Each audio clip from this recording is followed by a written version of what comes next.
ప్రియ గ్రామస్తులారా, ప్రభునామంలో మీకు శుభాలు తెలియజేస్తున్నాం. కొద్దిసేపు యేసుక్రీస్తు గురించిన సువార్తను ప్రకటించాలని ప్రేమపూర్వకంగా మిమ్మల్ని కోరుతున్నాం. దయచేసి కొద్దిసేపు ఈ మాటలు మీరు వినాలని మిమ్మల్ని కోరుతున్నాం. ఈ లోకంలో మానవుడు పుట్టుకకు మరణానికి ఒక గొప్ప ఉద్దేశం ఉన్నది.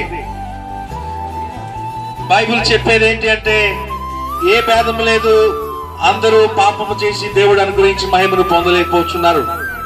బైబిల్ చెప్పేది ఏంటి అంటే, మరి యేసుక్రీస్తు చెప్పేది ఏంటి అంటే, మానవులైన మనమంతా పుట్టుకతోనే పాపులుగా పుట్టాం.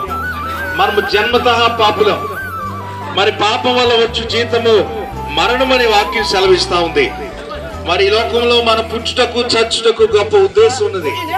మరి ఈ లోకంలో మనందరికీ ఎలా తండ్రి ఒక్కడే, అలాగే మనందరికీ దేవుడు అనేవాడు ఒకడున్నాడు. మనల్ని సృజించిన వాడు, మనల్ని కలుగు చేసిన వాడు, మనల్ని నిర్మించిన వాడు ఆయనే. మనమందరం ఆయన పోలికగా పుట్టాం. ఈ లోకంలో మరి మానవులను దేవుడు ప్రత్యేకంగా రూపొందించాడు. పశువులను వేరుగా, మానవులను వేరుగా. మరి ఈ లోకంలో చాలా మంది పశువుల వలె వారి జీవిత పరమార్థాన్ని, జీవిత ఉద్దేశాన్ని తెలుసుకోలేకుండా ఉన్నారు. మరి ఉదయకాలం మీకు తెలియజేస్తుంది ఏంటంటే, యేసుక్రీస్తు మనందరి నిమిత్తం రక్షకుడిగా ఈ లోకానికి వచ్చాడు. మనందరం పాపం చేయబట్టి మరణాన్ని మనం పొందుకుంటూ ఉన్నాం. అయితే దేవుని ఉద్దేశం మానవులు మరణించాలన్నది కాదు, కానీ మనందరం నిత్య జీవం కలిగి ఎల్లకాలం దేవుడితో ఉండడానికి దేవుడు ఒక గొప్ప ఉద్దేశాన్ని కలిగి ఉన్నాడు. ఈ లోకంలో అనేకమైన మతాలు, అనేకమైన కులాలు, అనేకమైన ఆచారాలతో ఈ లోకం జీవిస్తూ ఉంది. అయితే గమనించండి, ఈ లోకంలో మనం దేవుని చేరడానికి ఒకే ఒక్క మార్గము యేసుక్రీస్తు. ఆయనే మార్గము, సత్యము, జీవమునై ఉన్నారు.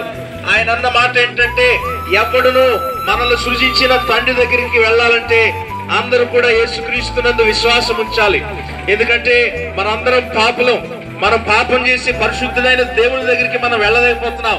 ఆ పరిశుద్ధుడైన దేవుని దగ్గరికి మనం వెళ్ళాలంటే మనం పాపంతో ఆయన దగ్గరికి చేరలేము. ఈ పాపపు ఆలోచనలతో, పాపం క్రియలతో మనం తండ్రి అయిన దేవుని దగ్గరికి చెల్లలేము. దేవుడు అనగా పరిశుద్ధుడు, దేవుడు అనగా నిత్యుడు, దేవుడు అనగా ఆది అంతం లేనివాడు, ఆయన అదృశ్యుడు. అలాంటి దేవుని దగ్గరికి మనం వెళ్ళాలి అంటే మన పరిశుద్ధత సరిపోదు. మన పాపులం.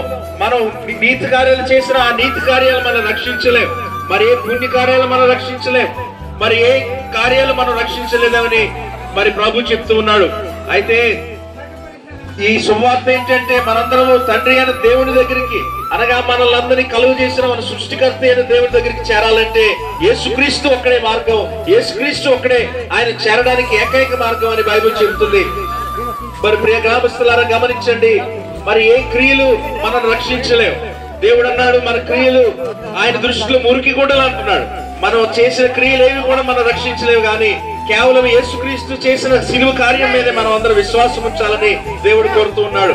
ఇదిగో నీవే వ్యసనాలతో అయితే ఉన్నావో, ఏ త్రావుడితో అయితే మరి బానిస అయిపోయావు, ఆ వ్యసనాలన్నిటి నుంచి దేవుడు నీకు విడుదల అనుగ్రహిస్తాడు.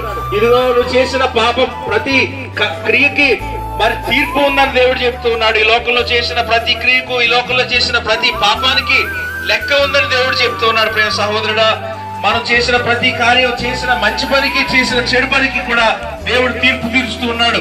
ప్రియ గ్రామస్తులారా గమనించండి, ఈ లోకంలో దేవతలు ముక్కోటి ఉన్నా దేవుడు అనేవాడు ఒక్కడే ఉన్నాడు.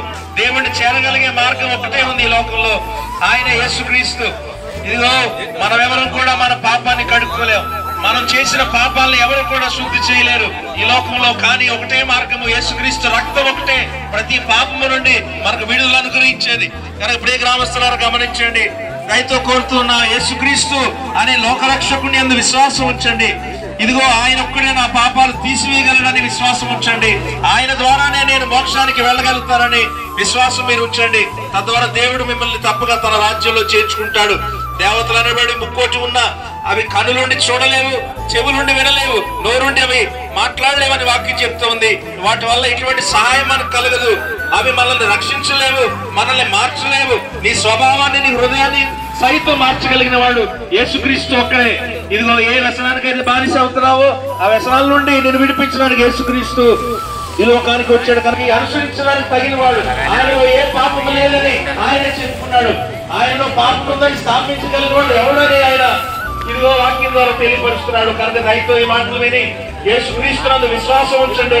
ఆయనే నా రక్షకుడు, ఆయనే నాకు విమోచన అని ఎప్పుడైతే మీరు విశ్వాసం ఇస్తారో మీ ఆత్మలకు గొప్ప రక్షణ దేవుడు మీకు అనుగ్రహించునుగాక. ఆమేన్.